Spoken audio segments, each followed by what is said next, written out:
Saudara-saudara, kita akan melihat adorasi sakramen Maha Kudus. 1. Kami datang untuk menyembah Dia. Matius 2:2. Penghormatan kepada sakramen Maha Kudus mempunyai dasar dari kitab suci, yaitu bagaimana kita ingin mengikuti teladan para gembala dan para majus yang menghormati Kristus yang telah lahir dan diam di tengah-tengah kita. Santo Yohanes Paulus II dalam surat ensikliknya mengatakan, pandangan gereja selalu terus-menerus terarah kepada Tuhannya yang hadir dalam sakramen di altar, yang di dalamnya gereja menemukan pernyataan sempurna akan kasih Tuhan yang tak terbatas. Adorasi sakramen Maha Kudus adalah praktik-praktik sehari-hari yang penting dan menjadi sumber kekudusan yang tidak pernah habis. Adalah menyenangkan untuk menghabiskan waktu dengan Kristus, untuk bersandar padanya seperti yang dilakukan oleh muridnya yang dikasihnya, dan untuk merasakan kasihnya yang tak terbatas yang ada dalam hatinya. 2. Apakah itu adorasi sakramen Maha Kudus? Adorasi sakramen Maha Kudus adalah tindakan penyembahan kepada Tuhan yang hadir dalam rupa rosti yang telah dikonsekrasikan, berpegang pada janji yang diberikan oleh Yesus dalam perjamuan terakhir yang mengatakan, inilah tubuhku dan inilah darahku, dan oleh kuasa Roh Kudus maka dalam doa konsekrasi diucapkan pada imam, hosti diubah menjadi tubuh Kristus dan anggur menjadi darah Kristus. Dengan demikian hosti yang telah dikonsekrasikan oleh sabda Tuhan itu menjadi tubuh Kristus Sang Allah Putra. Dengan demikian berdoa di hadapan sakramen Maha Kudus tersebut sama dengan berdoa di hadapan Allah sendiri. Penghormatan terhadap sakramen Maha Kudus itu dilakukan setiap kita berlutut ataupun memberikan hormat di hadapan tabernakel yang di dalamnya diletakkan sakramen Maha Kudus. Menghormat sebelum menerima Ekaristi Komuni dalam misa kudus ataupun pada saat sakramen Maha Kudus ditakhtakan. 3. Pentakhtaan sakramen Maha Kudus. Devosi ini diawali dengan pentakhtaan sakramen Maha Kudus. Imam atau diakon memindahkan hosti yang telah dikonsekrasikan ke dalam monstrans dan mentakhtakannya di atas altar. Ketika hosti diletakkan dalam monstrans, maka dikatakan sebagai pentakhtaan sakramen Maha Kudus. 4. Cara merayakan adorasi Ekaristi. 1. Alfonsus Ligori mengajarkan, dari semua devosi, penyembahan kepada hari Yesus dalam sakramen Maha Kudus adalah devosi yang terbesar setelah sakramen-sakramen dan sesuatu yang paling berkenan kepada Allah dan yang paling berguna bagi kita. Berikut ini adalah cara-cara untuk menghormati adorasi Ekaristi. A. Pada saat misa kudus, kita berlutut pada saat imam mengangkat sakramen Maha Kudus sambil berkata, inilah anak domba Allah. Sebelum menerima komuni, tunduklah dan berilah penghormatan kepada Kristus yang hadir dalam roti dan anggur. Pada saat pentakhtaan Maha Kudus. B. Pada saat pentakhtaan Maha Kudus, sakramen Maha Kudus. Pada paroki tertentu, pentakhtaan sakramen Maha Kudus diadakan seminggu sekali, yang seringkali dilanjutkan dengan diperbolehkannya umat untuk datang dan menyembah Kristus dan sakramen Maha Kudus. C. Devosi 40 jam.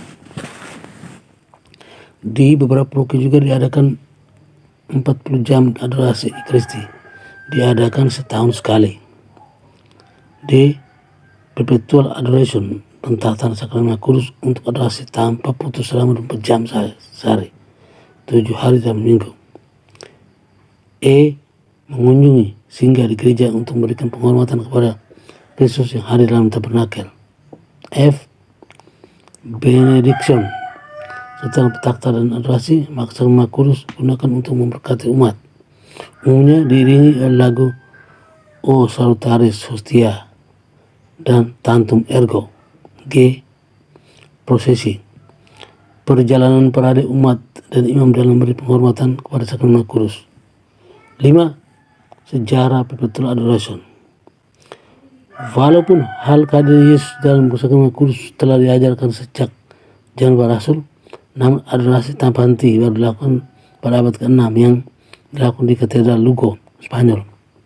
Pada abad ke-12, Santo Thomas Becket berdoa bagi Raja Henry II di hadapan Tuhan, tubuh Kristus yang Maha Agung, dan pada abad ke-16 mulai dikenal devosi 40 jam di hadapan Sakramen Maha Kudus.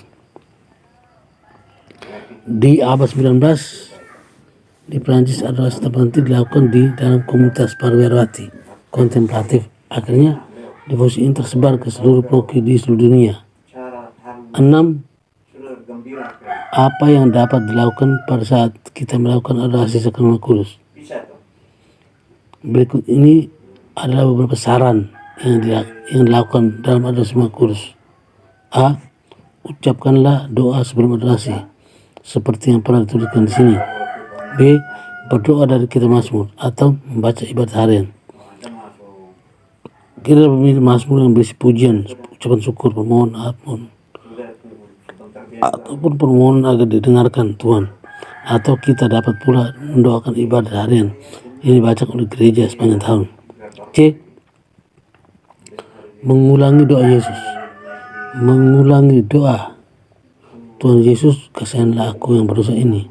Ulangi terus sampai hati dan pikiran tenang dan masuk dalam kontemplasi. D. Merenungkan kitab suci, Lectio Divina. Pilihlah salah satu perikop dalam kitab suci. Bacalah dan renungkanlah ayat tersebut. Pusatkan perhatian pada salah satu ayat yang menentu kita saat itu dan mohonlah agar Anda dapat memahami apa yang Tuhan inginkan Anda pahami akan ayat itu. Selanjutnya tentang Lectio Divina. E. Bacalah riwayat hidup para santo-santa dan berdoalah bersama-sama dengan mereka. Banyak dari para kudus mempunyai devosi kepada Ekaristi. Contohnya Santa Teresa dari Lisieux, Teresa kanak-kanak Yesus, Santa Katerina dari Siena, Santo Fransiskus Assisi, Santo Thomas Aquinas, dan Bunda Teresa dari Kalkuta. Kita dapat membaca riwayat hidup mereka dan berdoa bersama mereka di hadapan Sakramen Kudus. Semoga kita pun didorong untuk bertumbuh di dalam iman dan kekudusan seperti mereka. F. Curahkan isi hati kepada Kristus dan sembahlah Dia. Kita dapat pula datang dan mencurahkan isi hati kita kepadanya. Menyadari bahwa kita berada dalam hadiratnya, kita berdoa seperti Santo Fransiskus Assisi. Aku menyembahmu, oh Kristus yang hadir di sini, dan semua gereja di seluruh dunia. Sebab dengan salib sucimu, Engkau telah menembus dunia. G. Mohonlah kepada Tuhan dan berdoa bagi orang lain. Kita dapat pula berdoa bagi mereka yang pernah menyakiti kita dan memohon rahmat bagi Tuhan bagi mereka. Mohonlah agar Tuhan mengampuni kita yang telah menyakiti sesama, kurang perhatikan mereka. Atau seperti yang dilanjutkan oleh Santa Faustina Kowalska. Kita berdoa mohon kerahiman ilahi bagi seluruh dunia dan kita dapat mendoakan doa kerahiman ilahi tersebut. H. Berdoa serius. Santo Paulus Yohanes Paulus II mengajak kita untuk merenungkan tatapan Bunda Maria yang mana baik Yesus di pelukannya saat kita berdoa dalam persekutuan Roh Kudus. Kita dapat pula berdoa serius dan memohon agar bersama Bunda Maria kita dapat memandang Kristus dalam Ekaristi. I. Duduk sajalah dengan tenang dan alam hadirat Tuhan. Kita pula dengan tenang dan dalam hadirat Tuhan seperti halnya kita sedang mengunjungi seorang sahabat. Duduk tenang di hadapannya dan nikmatilah hadiratnya. Daripada bercakap-cakap dengannya, kita perlu diam dan berusaha mendengarkan apa yang hendak disampaikannya. Di akhir adorasi dapat diucapkan doa penutup. Silakan. 7. Adorasi tidak sama dengan devosi. Maka adorasi yang artinya penyembahan tidak sama persis dengan devosi. Adorasi penyembahan hanya diberikan kepada Kristus, dan devosi yang merupakan praktik religius dapat berupa penyembahan kepada Kristus ataupun juga penghormatan kepada para kudus.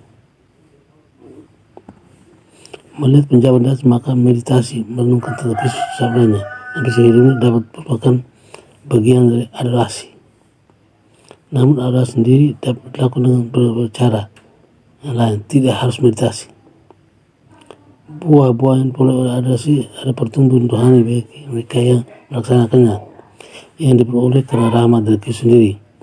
Sudah menjadi rahasia umum bahwa paroki yang rajin melakukan adorasi dan menyediakan perpetual adoration, adorasi tanpa henti, akan diberkati Tuhan. Pangkat imam dari paroki tersebut akan meningkat dan keluarga-keluarga dalam paroki tersebut dapat lebih bersatu dan bersemangat dalam melakukan tugas-tugas kerasulan. Jadi bagi pembaca Katolisitas yang tinggal di paroki yang mempunyai kapal adorasi, alangkah baiknya kita meluangkan waktu untuk setidaknya seminggu sekali untuk melakukan satu jam adorasi di hadapan Sakramen Kudus. Alamilah kasih Tuhan dan alamilah juga buah-buah positif dalam hidup kita. Demikianlah sabda Tuhan.